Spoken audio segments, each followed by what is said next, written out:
동방과 서방을 잇는 지중해 무역을 통해 부유해진 이탈리아 도시국가들은 예술가들을 적극적으로 후원해 화려한 르네상스 작품을 창조했습니다. 영국과 100년 전쟁을 거치며 군사력은 강하지만 문화적으로는 뒤처진 이웃나라 프랑스는 호시탐탐 이탈리아 반도를 넘보고 있었죠. 피렌체를 다스리며 국제 역학관계를 조율하던 로렌조 메디치가 43세의 나이에 갑자기 사망하자 격변이 일어났습니다.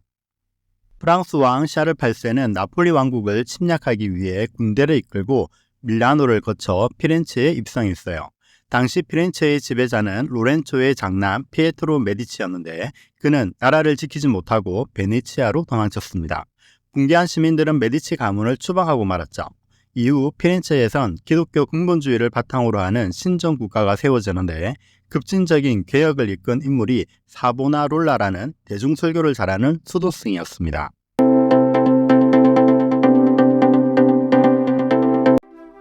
프랑스군의 침략에 대항해 일어선 이탈리아 도시국가들의 연합으로 전쟁이 일어나자 사보나롤라는 어수선한 무정부 상태에서 권력의 공백을 틈타 실세가 되었어요. 피렌체의 성 마르코 수도원장 사보나롤라가 새로운 지배자가 된 것이죠. 그는 막강한 힘을 가진 샤를 8세의 비호를 받았습니다. 엄격한 도덕주의를 추구한 사보나롤라는 아이러니하게도 르네상스를 꽃피운 로렌초 메디치가 생전에 초빙한 사람이었어요. 당시 교회의 부패를 신랄하게 비판하는 사보나롤라는 인기가 많았습니다. 로렌초는 신을 떠난 인본주의 운동인 르네상스가 확산하면서 뒤따른 급속한 세속화와 도덕적 타락을 사보나롤라의 설교를 통해 시민과 자식들에게 경고하려고 한 것입니다. 신의 계시를 직접 받았다고 주장한 사보나롤라는 사회에 만연한 사치와 방탕을 정면으로 비판했어요. 그뿐 아니라 그는 예술도 타락했다고 주장했죠. 사보나롤라는 예술가들이 신성한 주제를 다루어야 한다고 설교했습니다. 예술을 도덕적이고 종교적인 메시지를 전달하는 수단으로 생각했죠.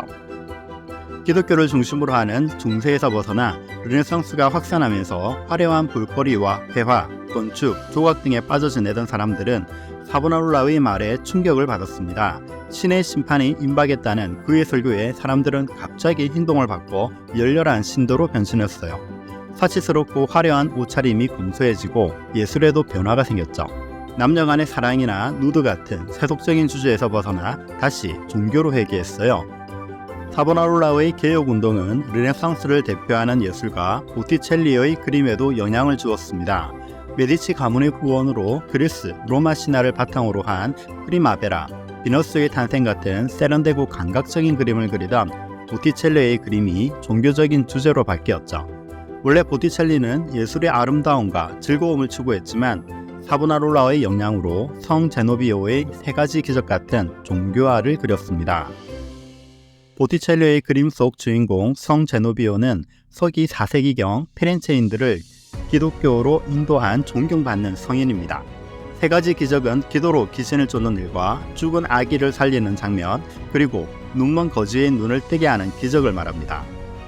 보티첼리뿐 아니라 미켈란젤로도 큰 영향을 받았어요. 미켈란젤로는 인체의 아름다움과 해부학의 정확성을 추구해 조각과 그림의 역동성을 표현했죠.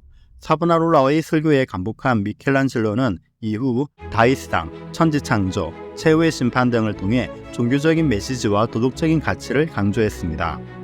1497년 사보나롤라는 세상의 유혹과 욕망을 자극하는 물건을 공개적으로 불태워오는 허영의 화형식을 단행했습니다.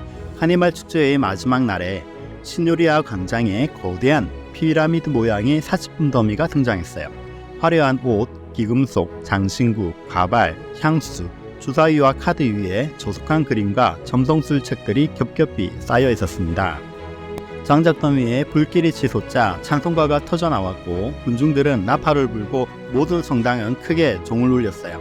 허영의 화형식은 인간을 중심으로 하는 르네상스에 반발한 안티 르네상스 운동이라고 할 수 있죠. 이 사건은 사보나롤라의 엄격한 도덕주의와 교회개혁에 대한 뜨거운 열정을 상징했습니다. 그러나 시민들은 평소에 즐기던 헛된 것들이 사라지자 단조로운 삶에 점차 실증이 나기 시작했어요. 더군다나 허영의 화형식은 사보나롤라에게 많은 적을 만들었죠. 당시 로마 교황은 알렉산더 6세였습니다.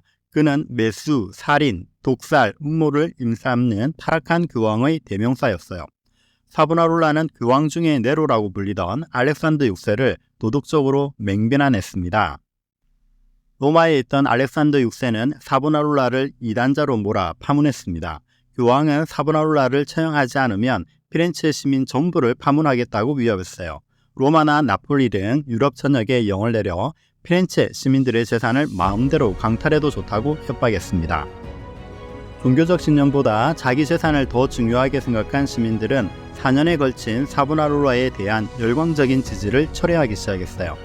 1498년 3월에는 사보나롤라의 산 마르코 수도원과 경쟁 관계에 있는 프란체스코 수도회 소속 산타크루체 성당에서 공개 도전장을 던졌습니다. 누가 하나님의 예언자인지 가리기 위해 불의 심판을 받자고 제안한 것입니다. 장작더미에 길을 만들고 불을 붙여 화염이 일어날 때 불타지 않고 걸어서 무사히 통과하는 사람이 진짜 하나님의 예언자라고 주장했어요. 구약 성서에 나오는 다니엘과 친구들처럼 사보나롤라가 불 속을 걸어가도 화상을 입지 않으면 진짜 예언자로 모실 거라고 약속했습니다. 그와 함께 프란체스코 소속 수도사도 심판받기 위해 불 속으로 걸어갈 것이라고 발표했어요. 교황의 파문과 시민들의 견제로 궁지에 몰리던 사보나롤라는 심판을 받아들였습니다. 1498년 4월 7일 불의 심판을 받기 위해 장작더미로 30m 정도 되는 불의 길이 만들어졌어요. 시민들은 새로운 볼거리에 열광했죠. 기적이 일어날 거라고 믿는 사람들과 두 사람 모두 불에 타 죽게 될 것이라고 믿는 사람들 사이에 동론이 벌어졌습니다. 그러나 활활 타오르는 불 앞에 두려움이 엄습하자 프란체스코 소속 수도사가 갑자기 불의 심판을 거부하고 말았어요. 오후 늦게까지 계속 시간을 끌던 사보나롤라도 불에 뛰어드는 걸 거부하자 아침부터 기다리다 지친 시민들이 격분에 폭동을 일으키고 말았습니다. 사보나롤라를 따라다니며 감격의 눈물을 흘리던 사람들이 돌변해 그를 향해 돌을 던진 것입니다. 이때를 틈타 교황의 압력에 굴복한 피렌체 시민의회 시뇨리아는 사보나롤라를 체포해 감옥에 놓고 고문했어요. 혹독한 고문을 당하자 사보나롤라는 하나님의 계시를 직접 받았다는 말이 거짓이었다고 자백했죠. 1498년 5월 23일 시뇨리아 광장 한복판에 사보나롤라는 그를 따르던 도미니코 수도회 소속 2명의 수도사와 함께 화형을 당했습니다. 피렌체에 몰아닥쳤던 종교적 광기는 대단원의 막을 내리고 말았어요. 당대를 대표하는 지식인 군주론의 저자 마키아벨리는 사보나롤라를 합리적인 사고를 하지 못하는 사람들에게나 먹힐 법한 협박을 효과적인 설교로 우매한 시민들의 뒤에서 조종했다라고 평가했습니다.